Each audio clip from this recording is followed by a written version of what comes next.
Então vamos, irmão, em nome de Jesus, vamos ler, continuar nosso estudo sobre Hebreus, capítulo 1, né?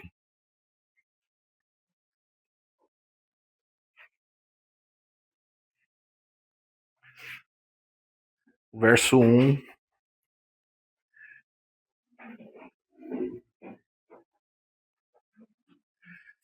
vamos ler até o verso 8.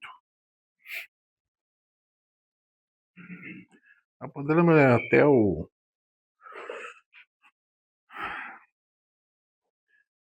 verso 10. Havendo Deus antigamente falado muitas vezes e de muitas maneiras aos pais pelos profetas, nesses últimos dias a nós nos falou pelo Filho, a quem constituiu herdeiro de todas as coisas e por quem fez também o mundo. Sendo ele o resplendor da sua glória e a expressa imagem do seu ser, e sustentando todas as coisas pela palavra do seu poder, havendo ele mesmo feito a purificação dos pecados, assentou-se à direita da majestade nas alturas, feito tanto mais excelente do que os anjos, quanto herdou mais excelente nome do que eles. Pois a qual dos anjos disse jamais: Tu és meu filho, hoje te gerei? E outra vez: Eu lhe serei pai e ele me será filho? E outra vez, ao introduzir no mundo o primogênito, diz: E todos os anjos de Deus o adorem. Ora, quanto aos anjos, diz: Quem de seus anjos faz ventos e de seus ministros labaredas de fogo? Mas do Filho diz: O teu trono, ó Deus, subsiste pelos séculos dos séculos, e cetro de equidade é o cetro do teu reino. Amaste a justiça e odiaste a iniquidade, por isso Deus, o teu Deus, te ungiu com óleo de alegria, mais do que a teus companheiros. E tu, Senhor, no princípio fundaste a terra, e os céus são obra de tuas mãos. Senhor, nós sempre te damos muitas graças, Senhor, te louvamos, te bendizemos, porque um dia o Senhor olhou para a nossa miséria e veio até nós, Senhor, com a tua mão bondosa e misericordiosa, trazendo o Evangelho para nós, Senhor. Independente de onde nascemos, é, todos nós viemos de uma tradição religiosa, mas um dia o Senhor veio a nós trazendo uma mudança de vida, uma regeneração, uma transformação, Senhor. E agora, Senhor, o Senhor disse que o Senhor veio fazer o lavar da regeneração e agora há uma renovação pelo Espírito Santo. Nós desejamos, Senhor, que caminhar nessa tua renovação pelo Espírito Santo. Nessa noite, então, nos renove, Senhor. Nos traga algo novo, nos renove, nos transforme, Senhor. Nos edifique um passo a mais, Senhor, um pouco a pouco. Essa riqueza que vem pouco a pouco, que é louvada, Senhor. Nos dê essa medida essa noite, em nome de Jesus, Senhor. Amém.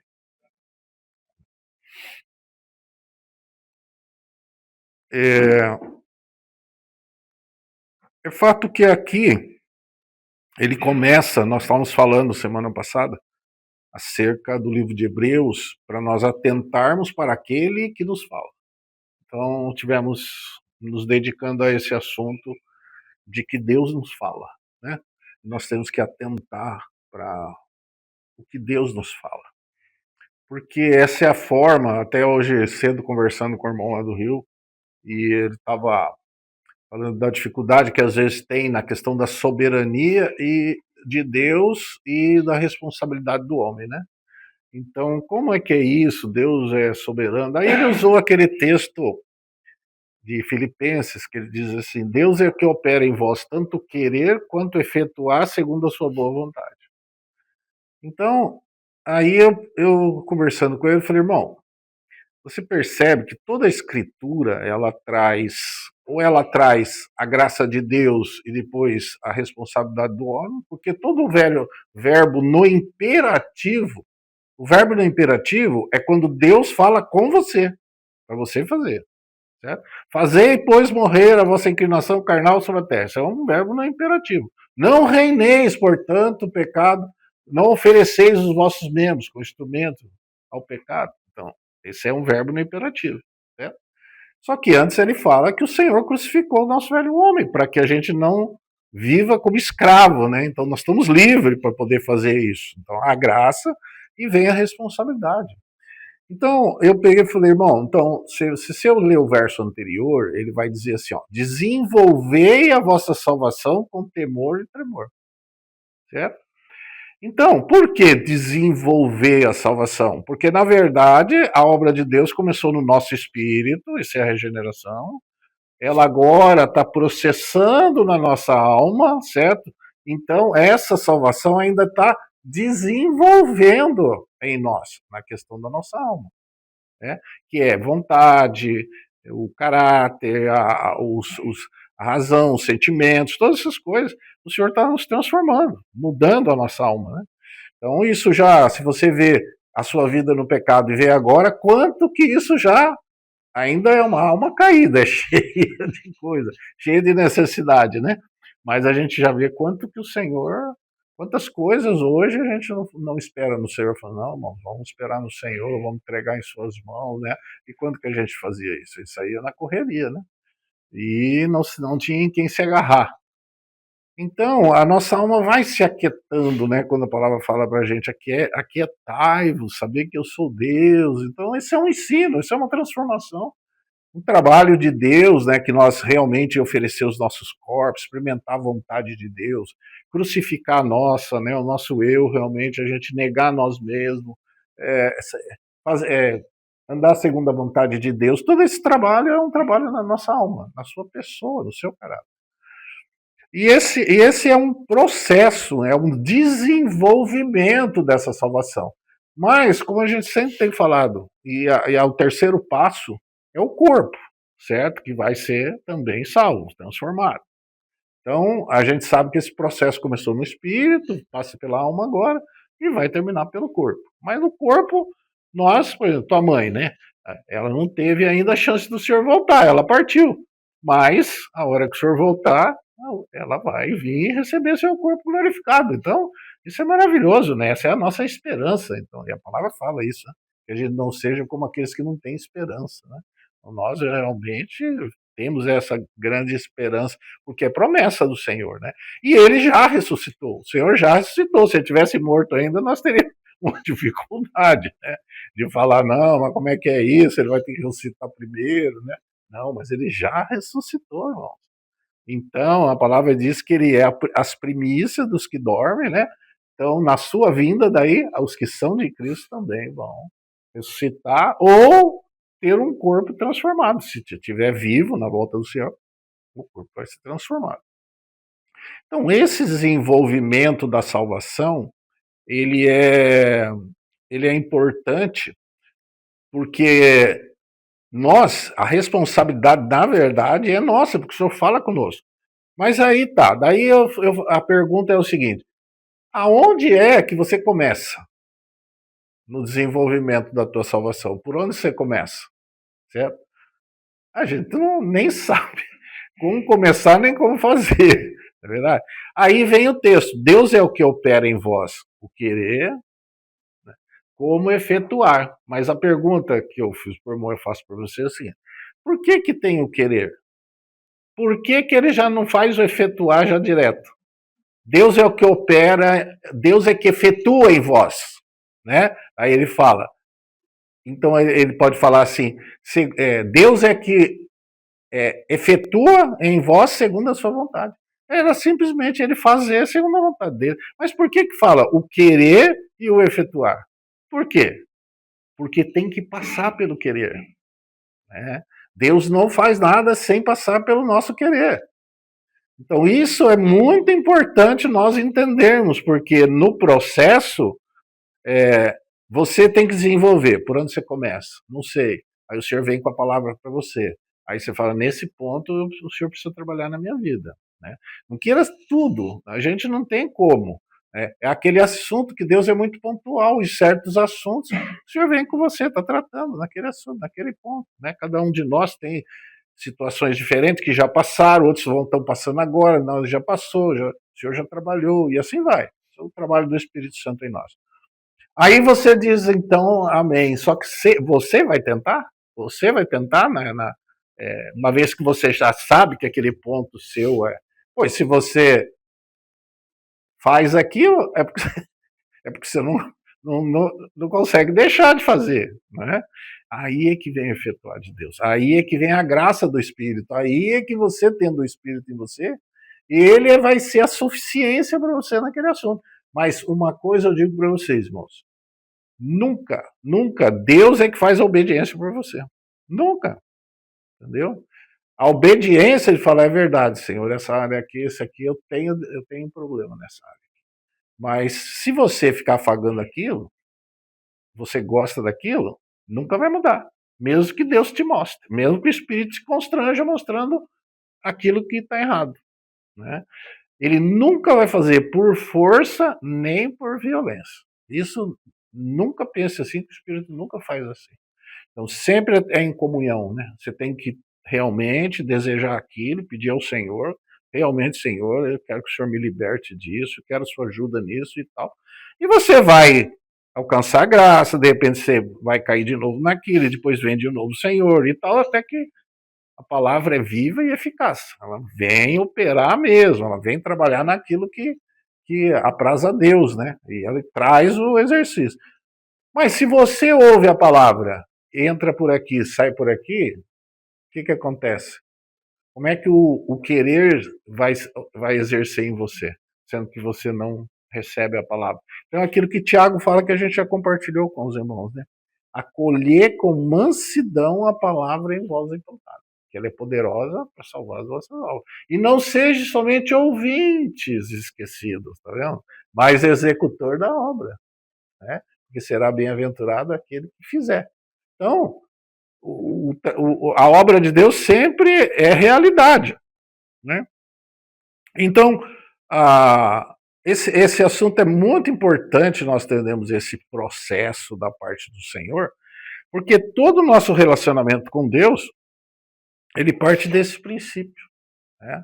Deus nos criou assim, nós somos a única criatura realmente de Deus, que Deus criou para ser a sua imagem e semelhança.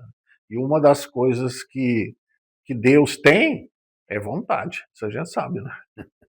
E a gente sabe que Jesus tem vontade, que o Espírito Santo tem vontade, mas você pode ver como o Senhor fazia, né? Ele sujeitava a vontade dele à vontade de Deus. Então é assim, né? Que funcionam as coisas no reino, né? E é porque, na verdade, irmãos, a obediência, as coisas que são devotas a Deus, né? A piedade, a devoção, ela tem que ser voluntária. Ela tem que ser voluntária. Né? Então, antigamente existia a lei, porque como é que eles iam saber qual é a vontade do Senhor? Então, tinha lei. Só que Deus nunca esperava que eles cumprissem, porque eles não tinham natureza para cumprir. Né? Mas hoje a situação nossa é muito melhor do que a deles. Né? Porque hoje nós temos uma regeneração, hoje nós temos a habitação do Espírito, eles não tinham isso lá antes de Cristo. Né? Então, na verdade, eles viviam na fé, mas viviam debaixo do poder tanto do pecado quanto da morte. Né? Tanto é que eles morriam e iam lá para o Sheol. Eles tinham que aguardar lá o Redentor, né? Eu sei que o Redentor vive e um dia ele se levantará. Quer dizer, ele virá para executar essa obra de redenção, né? Então, eles aguardavam a redenção, não tinham, morreram na fé, né? Sem ter alcançado a promessa. Então, tudo assim da parte do Senhor, nós temos que atentar para as coisas que nós temos ouvido. Isso que nós compartilhamos semana passada com os irmãos. E você pode ver que tanto é assim que ele diz assim, nós vimos semana passada, hoje se ouvirdes a sua voz, não endureçais o vosso coração, tá vendo? A voz de Deus não é a vontade de Deus? Tá, ele não operou você a vontade dele? Não é? Tá, mas e agora? O que você pode fazer? Você pode endurecer teu coração diante da vontade, ou, porque ali diz pelo Espírito, tá vendo? Pelo Espírito. O mesmo Espírito que traz, né, esse querer, traz a vontade do Senhor, é ele também que vai trazer o efetuar, segundo a vontade de Deus. Então a capacidade está ali. Mas você pode acolher a palavra e realmente lançar mão da obra do Espírito na sua vida, ou você pode endurecer teu coração. Senão não estaria escrito aqui, né? Endurecer diante daquela palavra. Então isso nós nunca podemos, temos que acolher realmente com mansidão. Então, o segundo ponto que eu acho que a gente poderia ganhar nessa noite, um pouquinho, apesar que os irmãos a gente já falou várias vezes, mas uma coisa muito importante, né, é que alguns irmãos, às vezes eu pergunto isso para os irmãos, para ver a reação, como que eles pensam, né? Mas eu perguntei para esse irmão, falei assim, como que você vê a questão de Deus Pai? Nós vamos ver a Deus? Nós vamos, o dia que nós chegarmos diante de lá, você vai ver o Pai, né? Vai ver. O Espírito é mais fácil a gente entender, vai falar, não, ele é Espírito, né? Mas, na visão lá de Apocalipse, viu 7 lâmpadas, né? Que são 7 Espíritos de Deus. Aí, não, são 7 Espíritos, não é um só, não, é um só, que se manifesta com 7 que nem está lá em Isaías 11. Né? Querem ver o texto? Isaías 11? Não precisamos ter pressa, não podemos ir. Aquilo que o senhor está trazendo ao coração.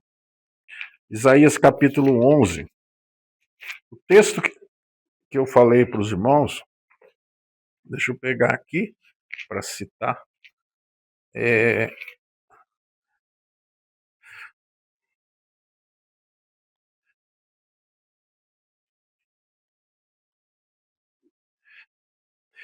o capítulo 4 de Apocalipse, só vou citar. O verso 5, ele diz, e do trono saíam relâmpagos e vozes e trovões, e diante do trono ardiam 7 lâmpadas de fogo, as quais são os 7 Espíritos de Deus. Tá vendo? Então, como assim? São 7 Espíritos, mas não é um Espírito só? Não, é que aqui vai falar. No capítulo 11 de Isaías, ele vai falar assim, Está falando de Jesus aqui, né, o verso 1, então brotará um rebento do toco de Jessé e das suas raízes um renovo frutificará. Verso 2, e repousará sobre ele o Espírito do Senhor, certo? O Espírito de sabedoria, o Espírito de entendimento, o Espírito de conselho, de fortaleza, o Espírito de conhecimento e de temor do Senhor. Tá vendo? 7, né? Mas que não são 7 espíritos, são um espírito que tem todos esses atributos nele, né? Na pessoa dele, na verdade. Se você precisar de conhecimento, ele tem conhecimento. Se precisar de temor, ele tem o temor. Se precisar de sabedoria, ele tem a sabedoria. Tudo está nele. Né? Então, mas muitos acham que realmente, pelas expressões, né, que se tem na palavra, por exemplo, alguns usam um texto lá de Atos, capítulo 7.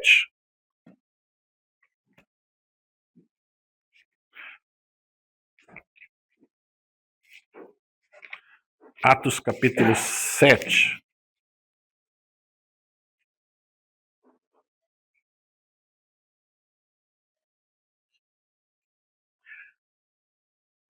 Aqui é quando Estevão, né, estava compartilhando,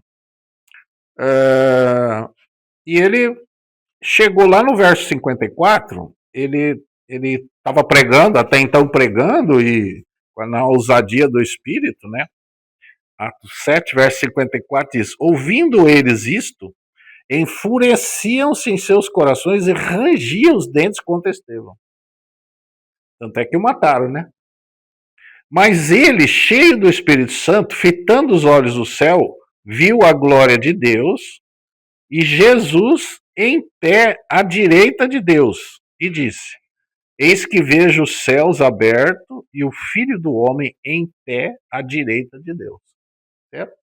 Então, quando você olha isso, vamos dizer, sem olhar aqui, você vai dizer, não, mas aqui está Deus, ele está na direita de Deus, né?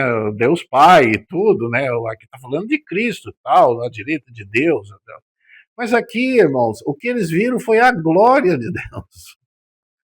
Por exemplo, quando aquela glória de Deus desceu no templo, lembra? que a glória de Deus desceu no templo, alguém viu alguma coisa?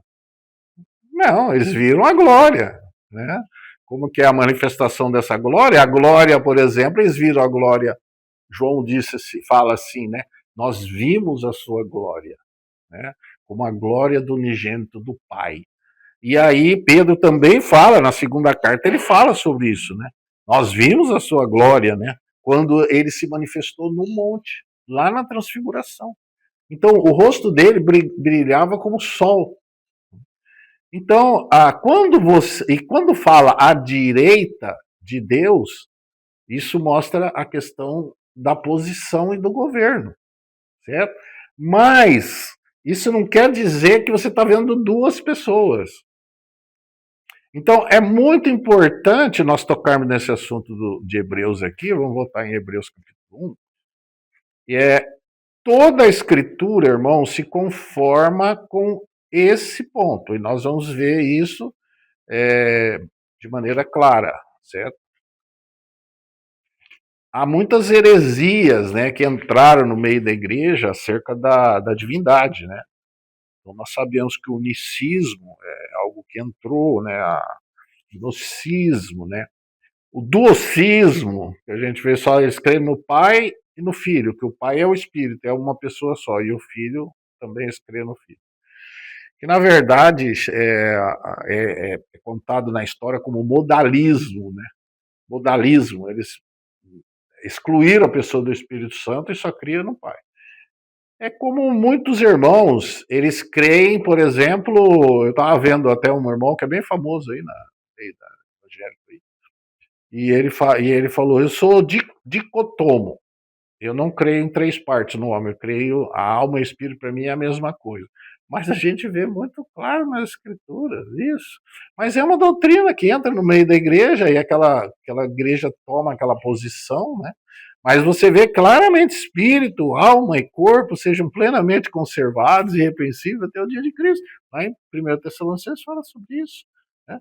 Então você vê lá Deus falando, né, a maneira da criação de Deus, que Deus criou o homem, a palavra fala na questão do espírito, a regeneração, toda a escritura fala, porque essas três partes que nós temos também, né, corpo, alma e espírito, mas essas coisas vão entrando no meio da igreja e a pessoa vai acolhendo, eles pegam um texto para defender esse assunto, mas quando você pegar um texto e criar uma doutrina em cima de um texto, irmão, é muito complicado, né?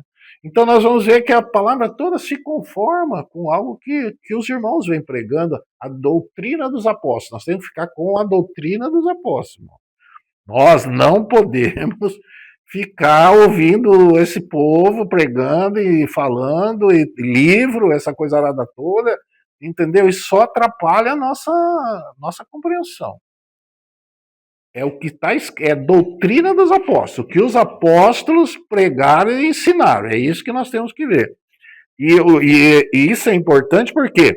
Porque os fundamentos do muro da cidade são os 12 apóstolos. Então, é o que vai fazer separação dos que estão de fora e os que estão de dentro, né? Então, os que estão de dentro é que foi fundamentado naqueles 12 apóstolos ali. Os fundamentos do muro da cidade, né? Por que é o muro? Porque é o que faz separação, realmente.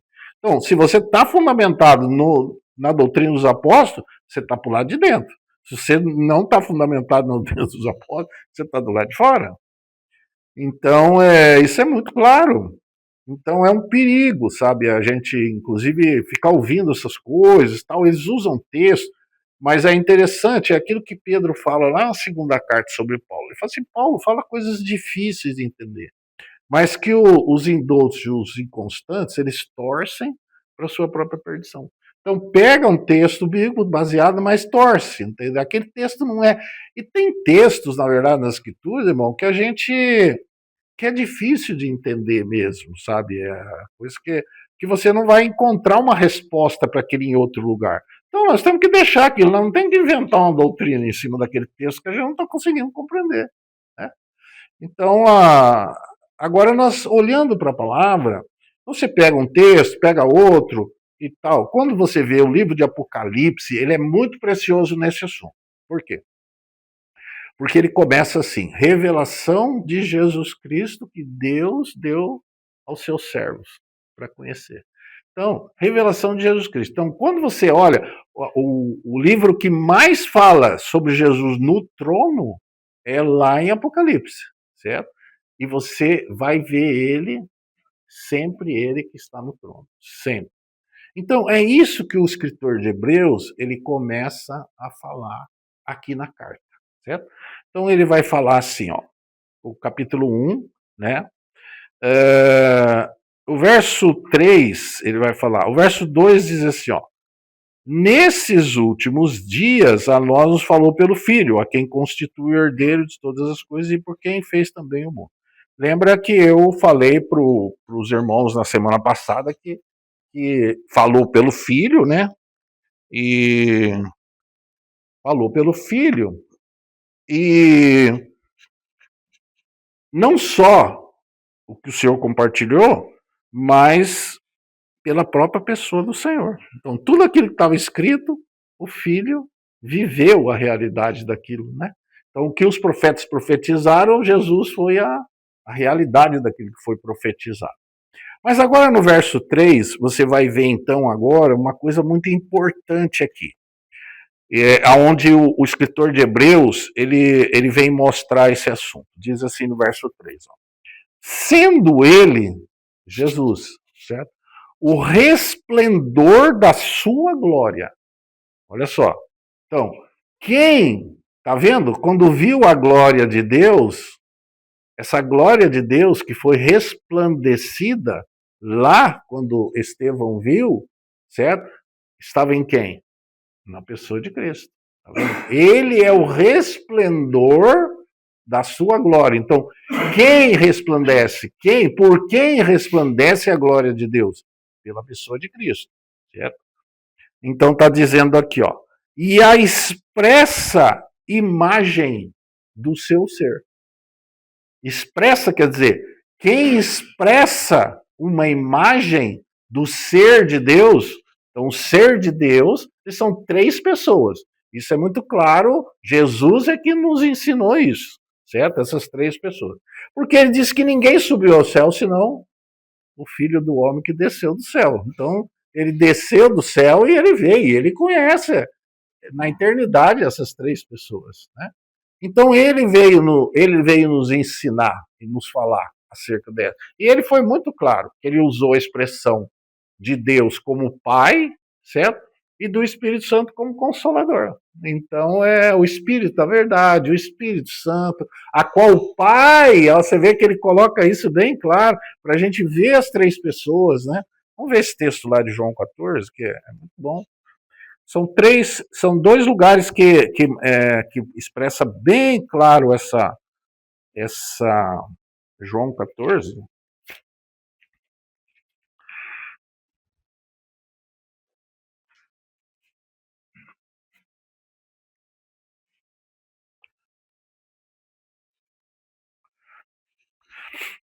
Ó, verso 15 diz assim, ó, se me amardes, guardareis os meus mandamentos. E eu rogarei ao Pai, aqui ó, ao Pai, certo? Olha como o Senhor ele é muito cuidadoso nas palavras, né?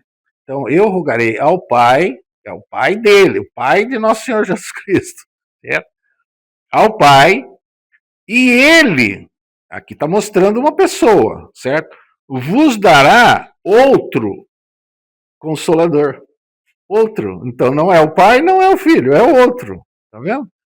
Como que o Senhor é precioso na palavra para deixar claro para nós. Então veja bem, eu vou rogar ao Pai, eu sou uma pessoa, vou rogar ao Pai, é o meu Pai, é outra pessoa, e ele vos dará outro. Então que não é ele. Claro, isso é muito claro. Outro. Está falando de outro. Então, uma pessoa, outra pessoa e outra pessoa. O Consolador, para que fique convosco para sempre, a saber, o Espírito da verdade, o qual o mundo não pode receber, porque não vê nem o conhece. Mas vós o conheceis, porque ele habita convosco e estará em vós. Estará, não estava. Estava com eles, mas não estava neles, certo? Por quê? porque Jesus ainda não tinha feito a obra, o Espírito não podia habitar. Então, a primeira pessoa que o Espírito habitou foi a pessoa de Cristo, porque ele não tinha pecado, nós sabemos disso. Então, se a gente for lá em Mateus 4, você vai ver uma coisa, aliás, Mateus 3, né? Deixa eu ver se é. Mateus 3.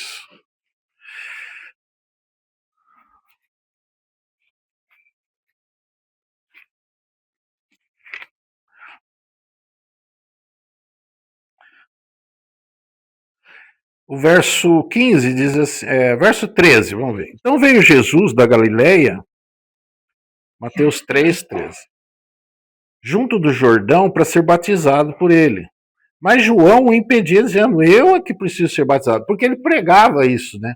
Eu vos batizo com água, mas virá um que vos batizará com o Espírito Santo e com fogo, né?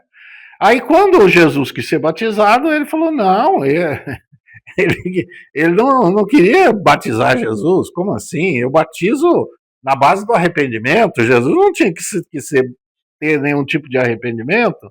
Como é que é isso, Jesus? Não, está errado isso aí, né? Ele tentou, e ele era o primo mais velho, né? Então ele tentou dissuadir o primo dele, né? Eu aqui preciso ser batizado por ti. Quer dizer, se ele falar, virá um que vos batizará com o Espírito Santo com fogo, eu falo, não, eu preciso do teu batismo, né? Eu que preciso do teu batismo, que isso era o que ele pregava. Ele preparava o caminho do Senhor, né? E aí ele diz assim, aí Jesus diz assim, consente agora, porque assim nos convém cumprir toda a justiça. Então ele consentiu. Uma coisa interessante é que, na verdade, ele estava anunciando o que ali? A morte. Certo? Porque o batismo é o quê? É a morte e a ressurreição. Certo? Então ele já estava dando testemunho. Então ele já tinha a experiência, certo? Então ele estava dando testemunho do quê? Da morte e da ressurreição. É necessário que cumpra a justiça. Então, você imagine se Jesus não fosse batizado. Certo? Já tem uma invenção por aí, tem uma classe de irmãos aí que diz que não tem que batizar. Batizar é coisa do passado, né? Como ceia, como essas coisas.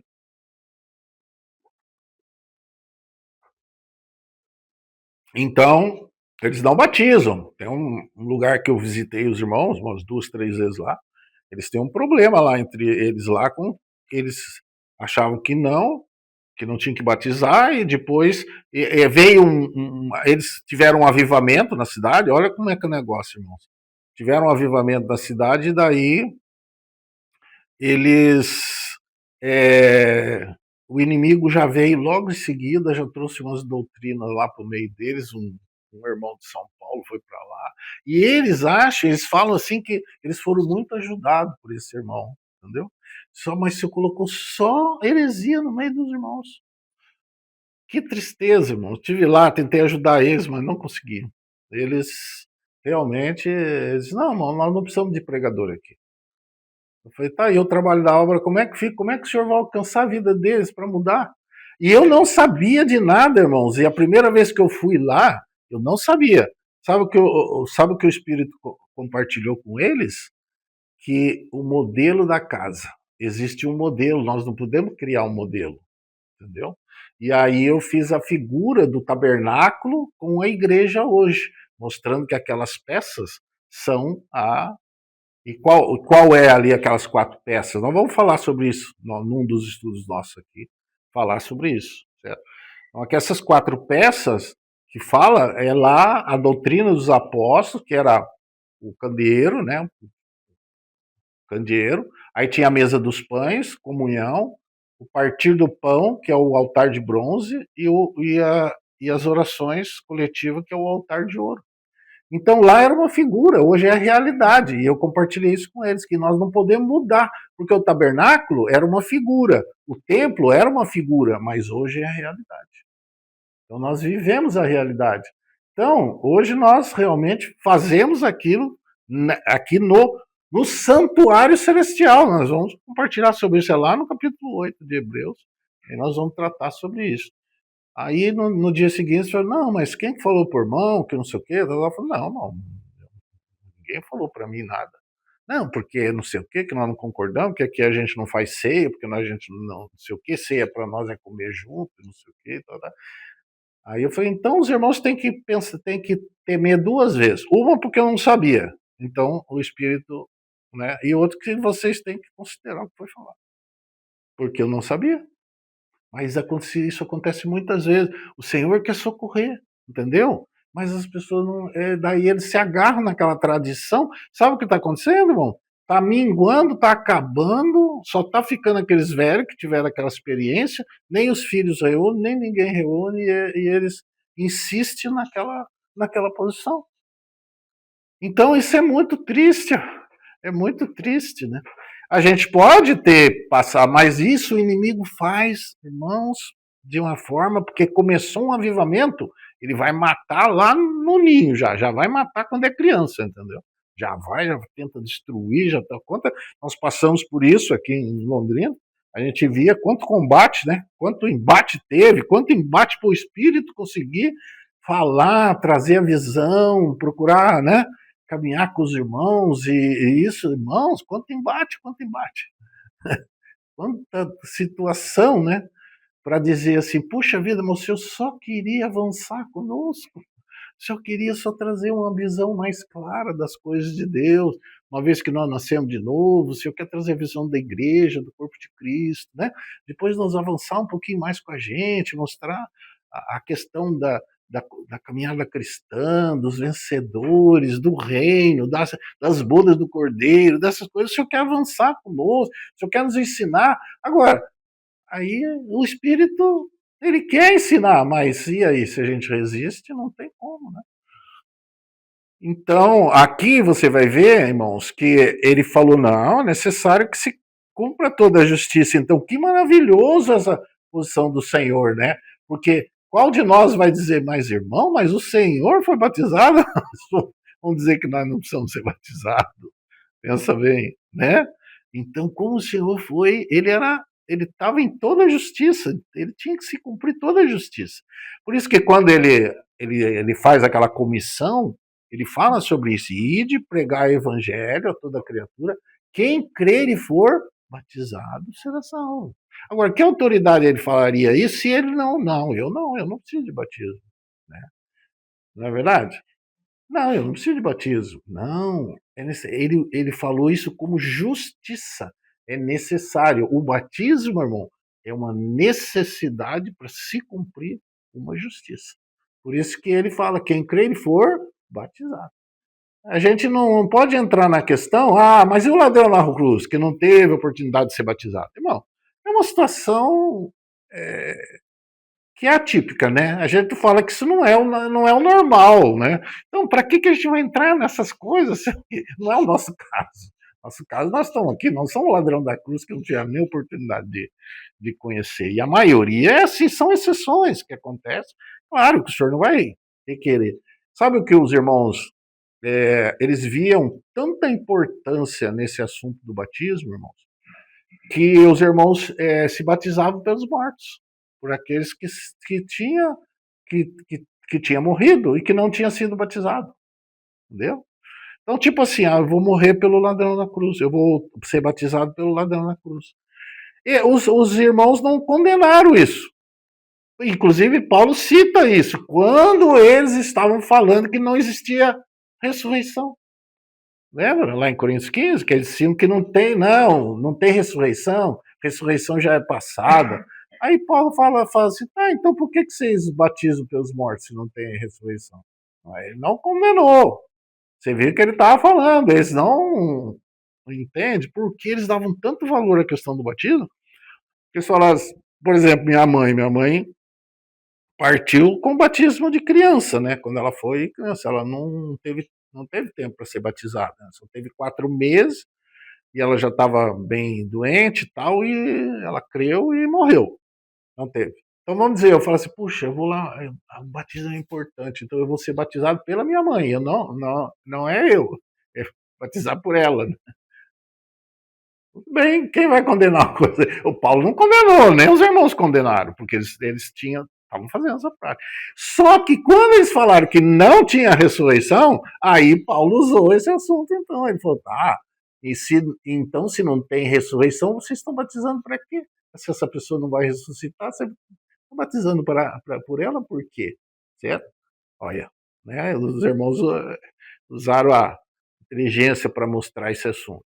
Então, o batismo, irmão, é um ato de justiça. Mas o nosso ponto que eu quero ver com os irmãos é logo em seguida aqui, que diz assim, verso 16. Batizado que foi Jesus, saiu logo da água.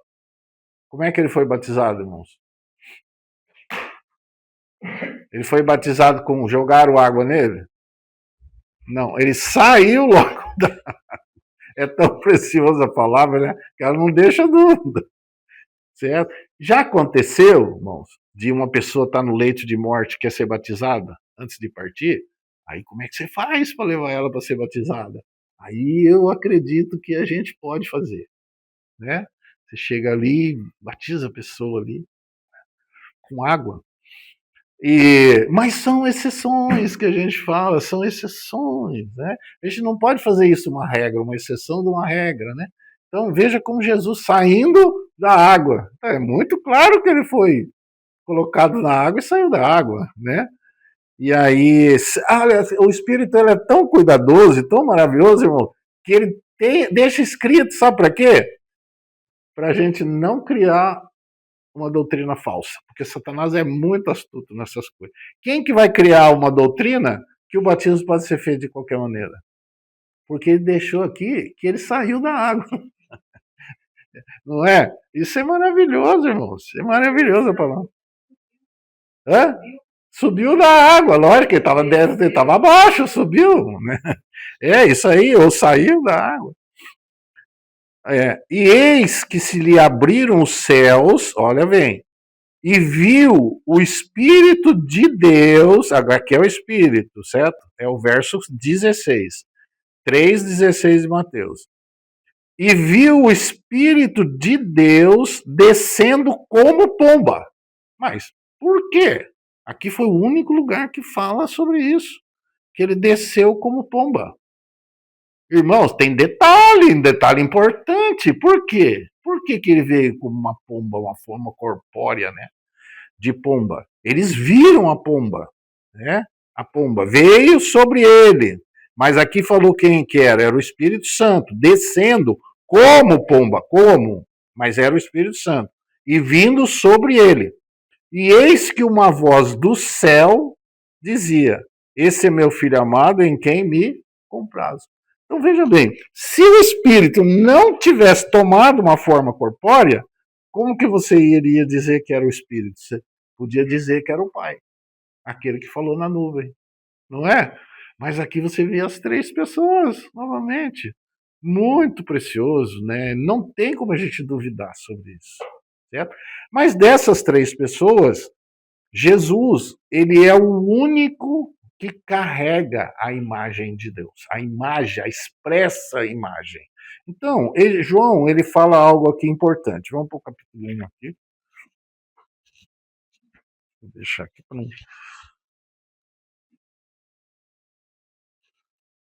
Capítulo 1.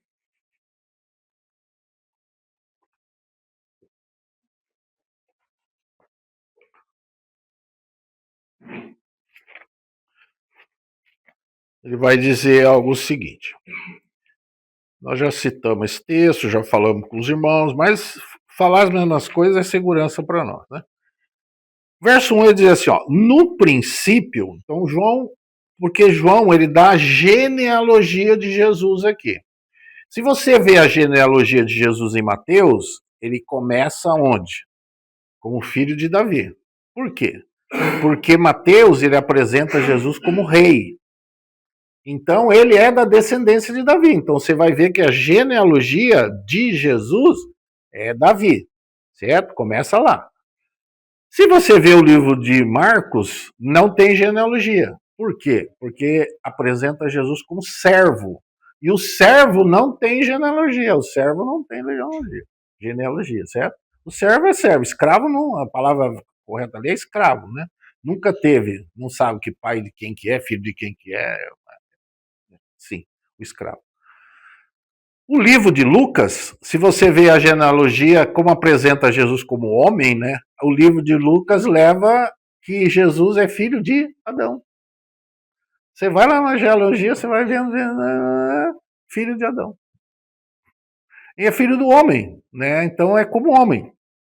Quando chega no livro de João, como o livro de João mostra Jesus como o Filho de Deus, né, como Deus mesmo, como Filho de Deus, então agora ele mostra a genealogia de Jesus. Então ele começa a genealogia dizendo assim, né, no princípio do que, irmão, na verdade?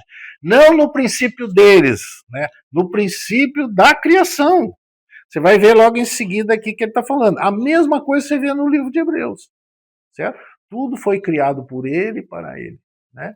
Então é por meio dele, ele é o herdeiro de todas as coisas, né? Por quem tudo foi criado, é isso que está escrito lá no capítulo 1 de Hebreus, que nós estávamos lendo lá. Ele é o herdeiro, né? Deus criou tudo para ele, para o Filho, para Cristo. Então ele vai dizer assim: no princípio era o Verbo, certo? O Verbo estava com Deus e o Verbo era Deus, tá vendo? Então, aqui mostra duas pessoas, certo? Era o Verbo e o Verbo estava com Deus. Ele estava no princípio com Deus, mas por quê? Porque está apresentando a genealogia de Jesus. Ele, todas as coisas, tá vendo que ele está falando no princípio do quê? No princípio que ele criou todas as coisas. Todas as coisas foram feitas por intermédio dele. Sem ele, nada do que foi feito se fez. Tá vendo? Aí vai falar, nele estava a vida e a vida é a luz dos homens, que é o verso 3 de Gênesis 1. Haja luz e houve luz. Ele é a luz. Aí ele vai chegar no verso 18, ele vai falar aqui, por quê? Porque no verso 14, ele vai falar que o verbo se fez carne, certo? Então, quem é o verbo? É o verbo que é Deus que estava com Deus. É Deus com Deus. Certo? Então você vai ver aqui. Esse verbo que é Cristo é que se fez carne. Deus nunca se fez carne. Deus Pai, certo? Então ele continua na forma. Quando você vê Paulo falar em Filipenses 2, ele falava assim, né, que ele estava na forma de Deus. Ele sendo Deus, não teve por usurpação o ser igual a Deus, mas tomou a forma de servo. Mas ele era Deus, certo? Mas ele vivia na forma de Deus. Qual era a forma de Deus? Tá aqui, ó, no verso 18. Ele vai dizer assim, ó: ninguém jamais viu a Deus. Quem viu a Deus? Ninguém jamais. E quem vai ver? Ninguém jamais. Ninguém é quem? Eu gosto de fazer essas perguntas, que isso aí ajuda a gente a pensar, né? Ninguém, cada palavra é importante na escritura, irmão. Tem um porquê que está aqui, certo? Ninguém, certo? Jamais é o quê? Vai ver algum dia? Não, jamais. Ninguém jamais viu Deus, certo? Mas, agora tem um mas aqui, né? Mas, na minha versão diz Deus unigênito. Mas a tua talvez diga filho unigênito, tá? Mas é o Deus unigênito, que é aquele verbo, que é Deus também, né? Então, Deus unigênito. Então tá falando de quem? De Cristo, que é Deus, tá vendo? É porque, na algumas traduções, atrás do filho, para poder destacar que não é o Deus Pai, é o Deus Filho, na verdade, que é o unigênito, certo? Mas ele é Deus, é muito certo. Depois não vou voltar lá em Hebreus, você vai ver que também lá está escrito isso. Aí vai dizer assim, que está no seio do Pai, esse o revelou. Tá vendo? O que é revelar?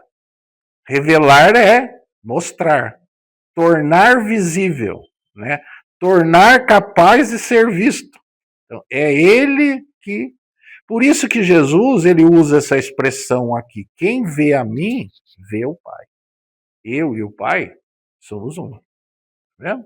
Então, do que se vê, do que se vê de Deus é Cristo, certo? Sempre é o Filho. Eles nesse conselho eles tiveram que Cristo seria, por isso é que está a expressão lá, hoje te gerei, tu és meu filho, hoje te gerei. Ele teve que ser apresentado como filho, para que ele, ele, o mundo, a criação, conhecesse esse filho. Para eles nunca tiveram essa dificuldade, entendeu? As três pessoas da divindade, eles nunca tiveram dificuldade, sempre viveram harmoniosamente numa comunhão, e cada um conhecia a si, né? Cada um conhecia. Mas e a criação? E nós? Como é que nós vamos conhecer esse Deus? Um Deus invisível, um Deus que ninguém vê. Mas aprove a Deus que uma dessas três pessoas, que ele chama de filho, por que chama de filho? Porque ele gerou. E o que não criou, irmãos, não erra daí, que é um problema sério isso aí. Não criou, ele gerou, certo? Mas o que ele gerou nessa pessoa? Porque ele já estava com Deus. O que ele gerou? A imagem. A imagem que ele gerou. Tá?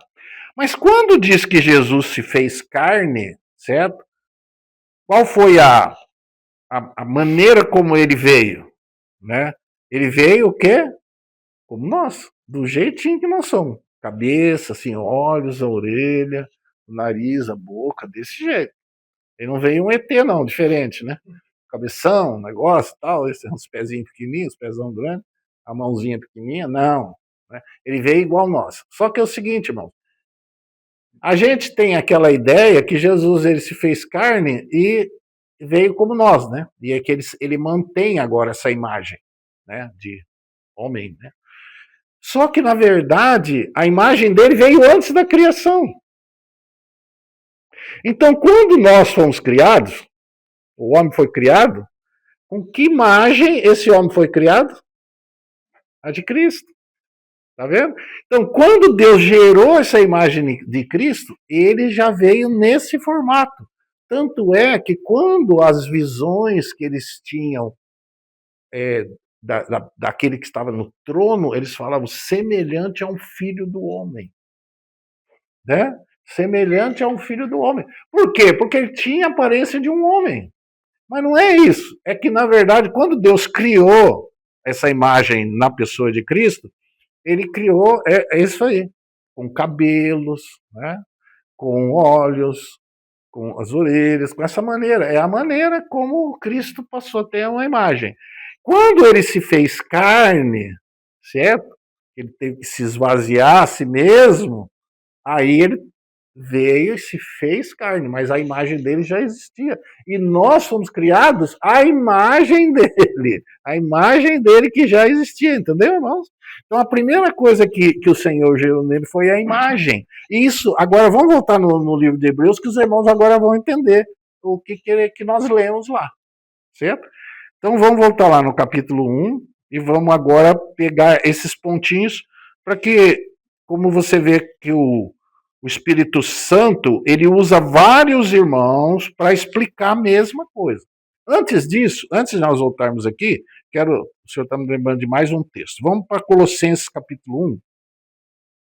Você vai vendo que todo ali João fala, Pedro falou, que nós vimos lá em 2 Pedro, Paulo falou, entendeu? O escritor de Hebreus falou. Então, todos eles ensinam a mesma coisa.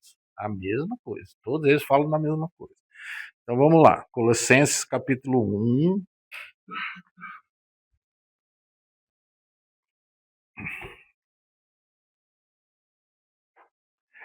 Ó, vamos pegar aqui.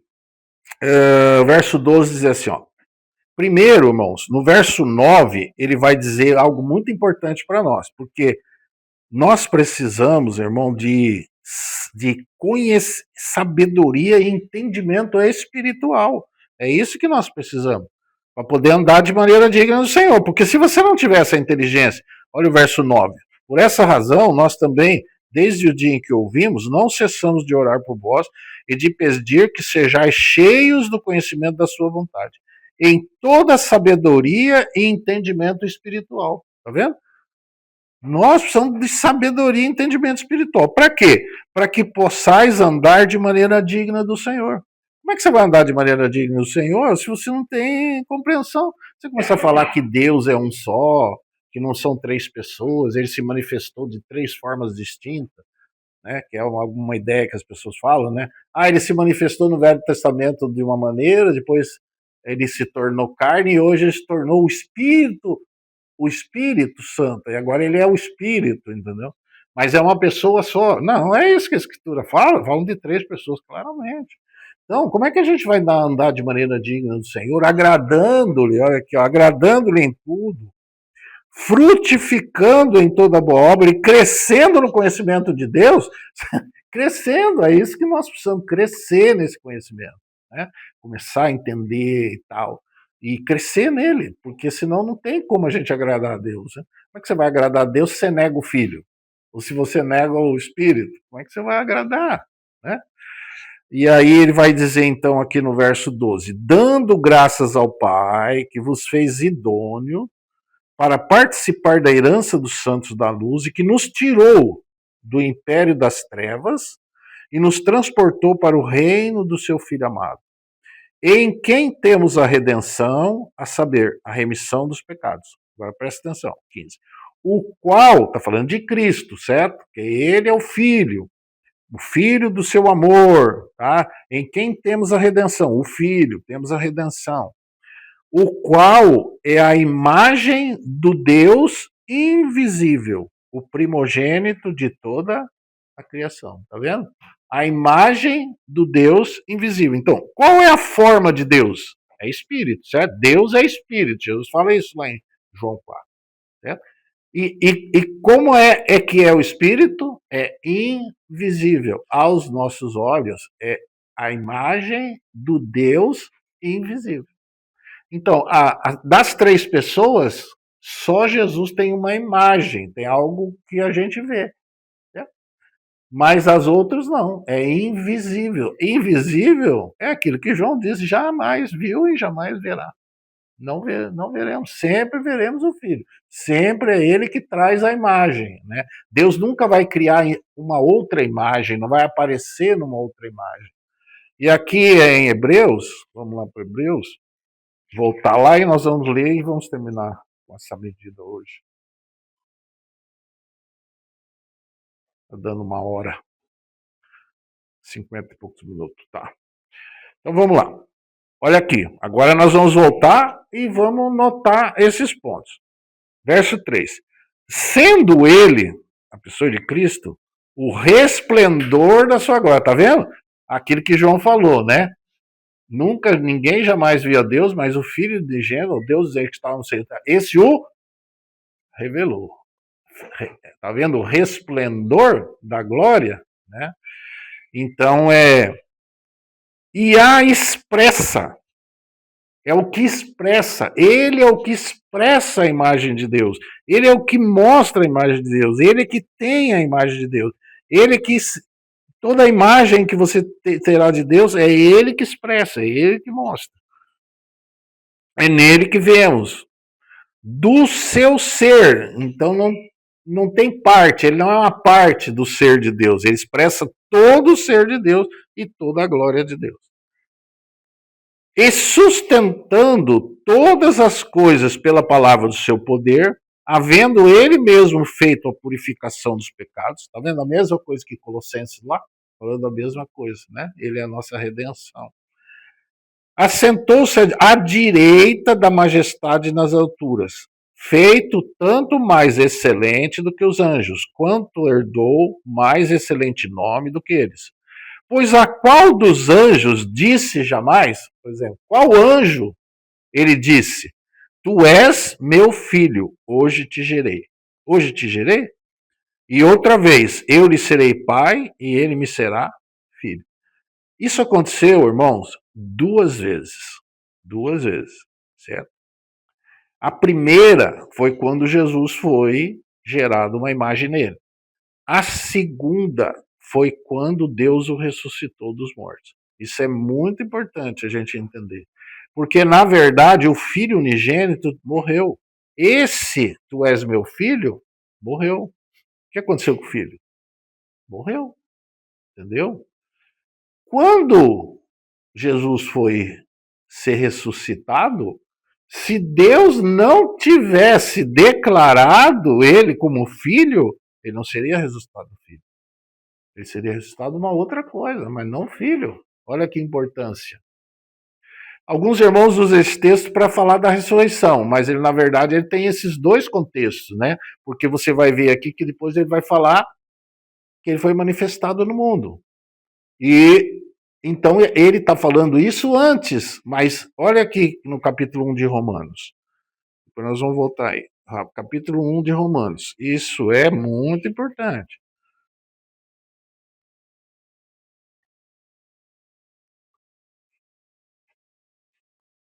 Ele está falando, capítulo 1, verso 3, ó.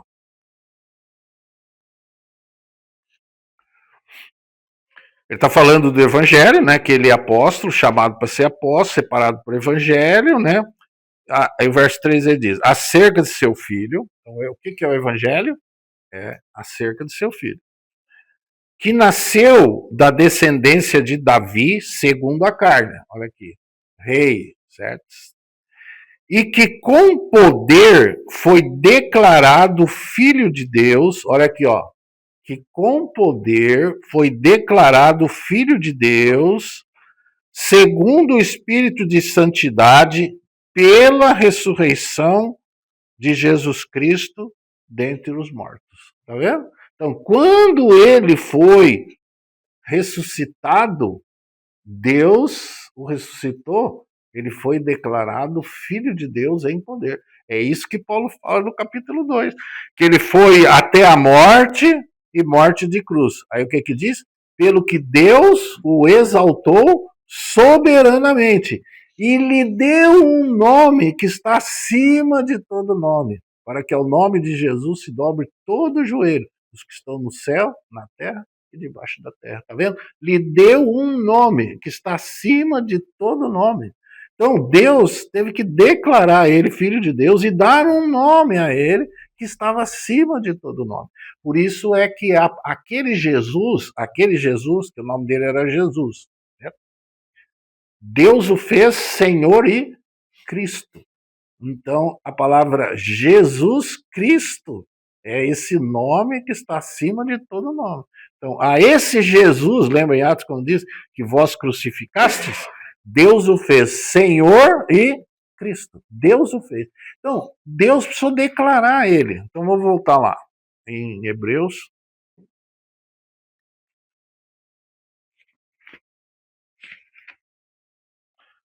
Capítulo 1, né? Aí ele vai dizer o seguinte. Olha bem. Então, nós lemos o verso 5, certo? Qual dos anjos disse, tu és meus filhos, hoje te gerei? Eu lhe serei pai e ele me será filho. Então, a partir desse momento que Deus o gerou, Deus passou a ser pai e ele passou a ser filho. Porque até então ele era o verbo que estava com Deus, certo? E o verbo era Deus. Deus com Deus, certo? Então, quando que ele passou a ser filho? Quando ele foi gerado. E como que ele passou a ser pai? A partir do momento que ele o gerou, né? Então agora ele vai dizer assim, ó, verso 6. E outra vez, agora não é a mesma, não é essa mesma palavra, é outra vez, certo? É um outro tempo.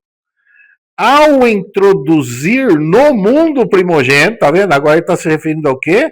Quando Jesus se fez carne, tá? Introduzindo esse primogênito no mundo. Diz, e todos os anjos de Deus o adorem. Tá vendo? Ora, quanto aos anjos, diz, quem de seus anjos faz ventos e de seus ministros labaredas de fogo? Então está mostrando, os anjos são criação, mas Jesus é o Filho, né? É o Filho.